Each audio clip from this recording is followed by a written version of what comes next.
पिता अधर्म आचरण कर रहा है तो बच्चे भी उसका भोगेंगे। बिल्कुल, बच्चा करेगा तो बाप को भी भोगना पड़ेगा, बाप की भी निंदा होगी, उसको भी गालियां मिलेगी, समाज में उसको सर नीचा करना पड़ेगा। चाहे पिता का संबंध गलत हो या पुत्र का संबंध गलत हो, दोनों को भोगना पड़ेगा। अधर्म आचरण से आया हुआ धन भी प्रभावित, पूरे परिवार को शोकित करेगा, पूरे परिवार को शोकित करेगा। और दिखता है तो एक गाड़ी बंगला सब बन गया। ये सब बाहरी है, बाहरी है। ये कुछ दिन के बाद बाहरी भी नहीं रहेगा और आंतरिक भी नहीं रहेगा। आंतरिक तो जलते ही रहते हैं, बाहरी है ये कुछ दिन के लिए है, कुछ दिन के लिए है।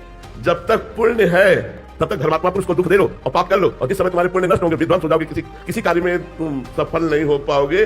अभी तुम्हारे पुण्य है, इसलिए सफलता दिखाई दे रही। जी पापाचरण वालों का तो समझ आया, बट ये जो धर्म आचरण कर रहे हैं फिर भी दुखी हैं, इनका क्या रहस्य? पूर्व जन्म के जो पाप है, अब उनके पाप का जो क्रम लागू हुआ है वो नष्ट हो जाएंगे।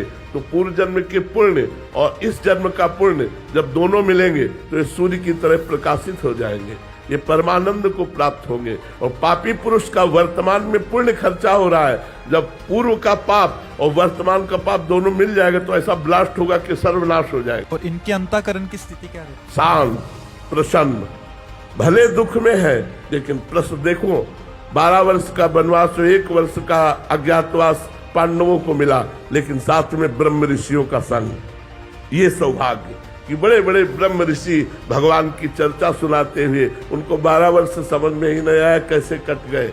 बाहरी कष्टों की परवाह नहीं करते धर्म में चलने वाले ये अधर्मिक पुरुष लोग थोड़ी देर के लिए बाहरी सुखों को भोगते हैं और अंत में महादुख को प्राप्त होते हैं।